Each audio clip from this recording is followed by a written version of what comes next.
Dans cette thématique, nous parlerons du bien-être. Nous le savons, le bien-être peut être défini comme un état de satisfaction, d'équilibre et de bonheur dans différents aspects de la vie. Cela inclut la santé mentale qui se réfère à notre état émotionnel, psychologique et social. Une bonne santé mentale contribue à notre bien-être global et nous permet de gérer le stress, de maintenir des relations saines au quotidien et de prendre des décisions éclairées. Dans cette thématique, nous mettrons l'accent sur l'importance de prendre soin de sa santé mentale pour réussir dans différents aspects de la vie. Et nous verrons les différentes ressources et stratégies que le BIGE propose pour soutenir les jeunes dans leur bien-être mental. Pour l'heure, je suis avec Ivan. Bonjour Ivan. Peux-tu te présenter et nous expliquer un petit peu ton parcours? Bonjour, donc effectivement, je m'appelle Ivan, je suis en service, civique, dans ce bureau d'information jeunesse, référent addiction. L'enjeu est d'accompagner et de sensibiliser, les jeunes qu'on peut rencontrer, sur toutes les problématiques qu'ils peuvent rencontrer, dans notre contemporain, dans notre société. Ça peut être des problématiques qui les concernent exclusivement ou qui peuvent aussi concerner les adultes. Mon parcours, j'ai d'abord fait une licence de psychologie clinique dans une université, lilloise. Une première année de master, dans un master de psychopathologie et je suis maintenant en train de faire ce service civique, de 8 mois, et je compte reprendre, la suite de mes études par la suite. Comment le BIGE contribue à sensibiliser la santé mentale des jeunes? Alors d'abord, en soulignant l'existence, je pense que c'est pour rappeler que le thème global de la santé ne se résume pas à, 5 fruits et légumes par jour. Il est question de s'autoriser à penser à ses propres failles et souffrances, admettre l'existence d'une vulnérabilité naturelle qui peut être instrumentalisée par certains facteurs de société. C'est aussi de distancer cette image que la santé mentale, c'est uniquement les fous, il est question de la folie, etc. La question de la santé mentale, en réalité, elle nous touche tous et toutes. En abordant nos thèmes et en échangeant avec le public, il n'est pas question d'une diabolisation moralisatrice des dangers en disant simplement, par exemple, la drogue c'est mal. Nous invitons à penser les raisons sous-jacentes qui peuvent, par exemple, pousser non pas à, mais vers la consommation. Par ailleurs, on n'est pas là pour faire de la morale, en fait. La dichotomie du bien et du mal, tout ça, c'est en fait, on n'est pas leurs parents. D'accord. Comment est-ce que tu perçois l'importance de la santé mentale dans le contexte professionnel? Je pense que globalement, il y a une amélioration. Les choses se disent et se pensent plus facilement. La recrudescence des burn-out et que l'on a pu observer et de la fragilité qui a été laissée par la période du Covid à plusieurs niveaux, y ont contribué à mon avis. Pour autant, à titre personnel, le sujet ne me semble pas considéré à sa juste valeur et importance. Merci Ivan d'avoir pu répondre à ces questions. Bonjour Céline, merci d'être présente parmi nous. Bonjour. Je le rappelle, vous êtes directrice de la structure jeunesse La Source à Poissy. En tant que professionnelle, quelles initiatives dans votre structure favorisent un environnement de travail propice à la santé mentale?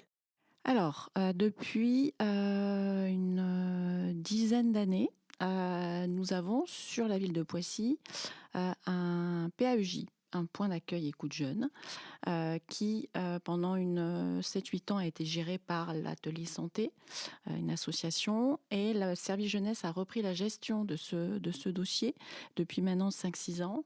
Ce dispositif est largement, subventionné par l'ARS, donc l'Agence régionale de santé, et la CAF, la Caisse d'allocation familiale, branche famille, et nous permet de proposer une psychologue gratuite à des jeunes avec un accueil anonyme, confidentiel, Et ça nous permet de pouvoir accompagner des jeunes qui vont se retrouver dans des situations difficiles, au vu de violences intrafamiliales, d'épisodes de dépression, de perte d'un proche, de situations compliquées.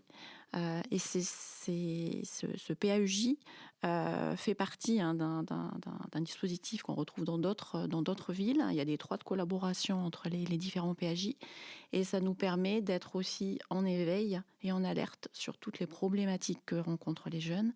Parce que depuis le Covid, on n'en a pas vu encore toutes les conséquences malheureusement, mais on a constaté une forte augmentation des angoisses, l'éco-anxiété, notamment en est le révélateur, les violences intrafamiliales aussi qui se sont multipliées pendant ce Covid, et on voit vraiment qu'il y a une recrudescence des jeunes qui ont besoin de nos services. Donc c'est un dispositif important. Moi, au niveau du service et au niveau de la ville, puisque nous pouvons aussi accueillir des plus âgés face à des situations dramatiques, des deuils, des accidents, des attentats. Malheureusement, on a eu des cas d'attentats sur le territoire.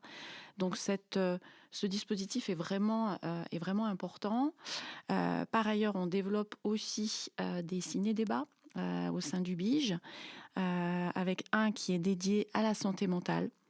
Donc ça nous paraît important de pouvoir proposer des actions qui ont trait à la santé mentale à destination des collégiens et des lycéens, avec la projection d'un film lié à cette thématique-là et l'intervention d'un ou d'une spécialiste sur la question pour pouvoir vraiment aborder cette question et pouvoir toucher les jeunes qui seraient concernés par ces problématiques-là. On est ensuite aussi en réflexion de façon un petit peu plus globale dans le cadre du contrat local de santé. On réfléchit sur la possibilité d'avoir un contrat local santé mentale. Donc là, ça se réfléchit bien sûr au niveau de la ville et au niveau aussi de la région en lien avec l'ARS, qui nous permettrait vraiment que la santé mentale soit un axe majeur de la politique santé de la ville et donc du territoire. D'accord. Pensez-vous que les entreprises devraient faire plus pour soutenir le bien-être des employés? Alors, la première chose, c'est savoir ce que veut dire bien-être au travail. Il y a une psychologue qui s'appelle Julia de Funès, qui est la petite fille de Louis de Funès, qui est docteur en philosophie et qui évoque bien cette notion de bien-être au travail. Il faut faire très attention quand on utilise ces termes-là. Aujourd'hui, on parle beaucoup de bonheur au travail, bien-être au travail, donc le syndrome de la bonheurisation au travail, avec l'installation de petites machines à sous, de petites tables de ping-pong, de petits ateliers tai chi. Très bien, mais qu'est-ce qui est important au travail? Au travail, il faut qu'il y ait la notion de sens, c'est-à-dire pourquoi on est là, vers quoi je vais m'engager quand je rentre dans cette entreprise, quelles sont leurs valeurs, quelles sont leurs démarches. Ça, c'est la première des choses. Deuxième chose, c'est la reconnaissance. Alors la reconnaissance, elle n'est pas uniquement financière, c'est la reconnaissance du travail, la reconnaissance des qualités, des compétences que chacun et chacune peut amener. Donc il faut faire attention à cette notion qui est très souvent galvaudée et qu'on mélange avec d'autres. Mais ce qu'il faut aussi, c'est que le manager, le directeur, la responsable, s'empare aussi de ces sujets et soit sensible aussi au fait que le bien-être et la santé mentale, elle est aussi importante dans l'équipe, au sein même des membres de votre équipe. Et il faut que ces notions-là, ces dimensions-là soient prises à bras-le-corps par les managers et au-dessus par les responsables et la hiérarchie, pour qu'ensuite on puisse l'appliquer au niveau de nos jeunes et de tous nos projets, de tous les projets qui vont toucher ces jeunes. Et ça va passer effectivement aussi par la formation, des formations en santé mentale qui existent, où donc on va venir sensibiliser les professionnels qui vont être en lien avec les jeunes à différentes thématiques. Voilà, ça me semble vraiment important. Et la santé mentale, C'est vraiment une notion voilà, qui, enfin, arrive un petit peu sur le devant de la scène parce qu'on a compris que c'était la clé de tout, de toute la démarche et toute l'appréhension de notre jeunesse aujourd'hui qui est pleine d'espoir, pleine de projets, mais qui aussi a besoin d'avoir cet accompagnement-là. Merci Céline pour vos réponses et d'avoir permis un petit peu de mettre en lumière finalement cette thématique.